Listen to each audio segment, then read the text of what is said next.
Okay, so I'm Phil and we're talking about camera stabilizers today, and I've built a few of them that I've seen around and just wanted to show what happened. So first of all, there's this one. It's pretty simple to make. It's some weights on the bottom and some tubing, and you basically hold it like this to stop the swaying this way, and hold this one to stop the rotation this way.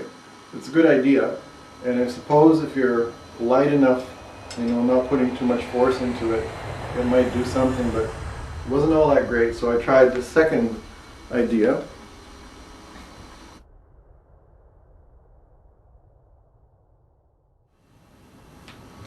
Which was this idea of a gimbal, and it's rotating here.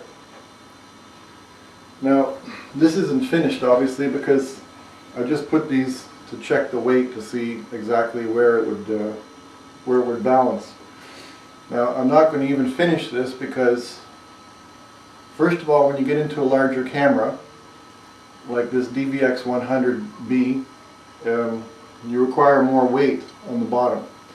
Second problem, I don't know if you're going to see this on the camera, but it shakes. I guess you can see that.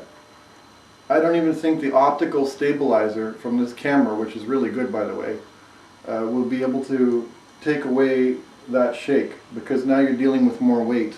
To get the proper counterweight here, we're using approximately 4 pounds. And up here, focal point is maybe 1.5 inches away from the camera. So we're going to go to plan C, which is a straight tube with a gimbal up here, which will be closer to the camera, and hopefully will not, because it's a straight tube, we will not have this shaking. Because there's only two things you need to have about video. One is a stable environment, and second is good audio.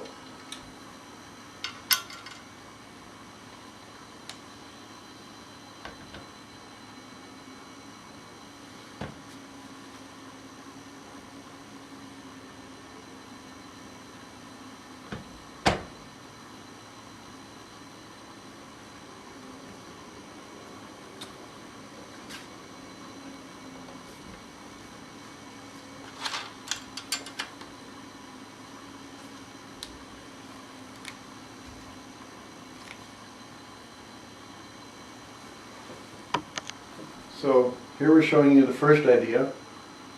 This is much better, I think, for a larger camera because it's got some weight attached to it, and the whole thing is very heavy. I don't know how long you're going to hold a shot like this, especially if you have to walk to do it. But there is some stability here. You can find the center by just moving your hand. It's approximately maybe here for this camera.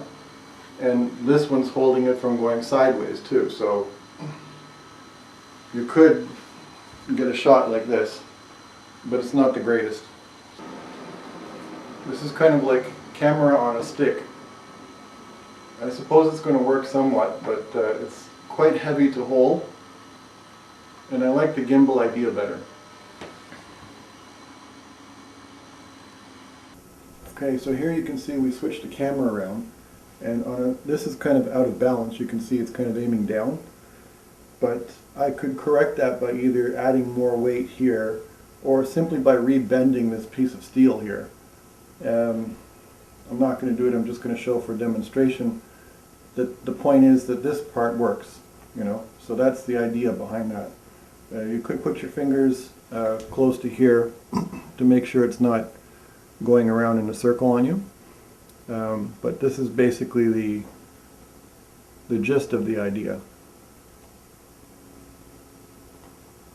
Okay, so with a smaller camera it would work if it's in balance, but you just have to use so much weight for a larger camera that I'm not really crazy about this setup.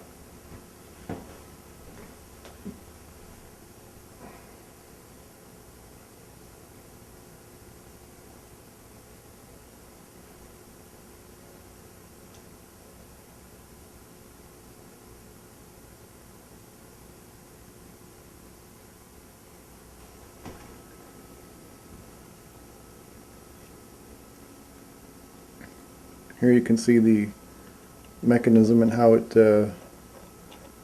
can turn here and how that U-joint works.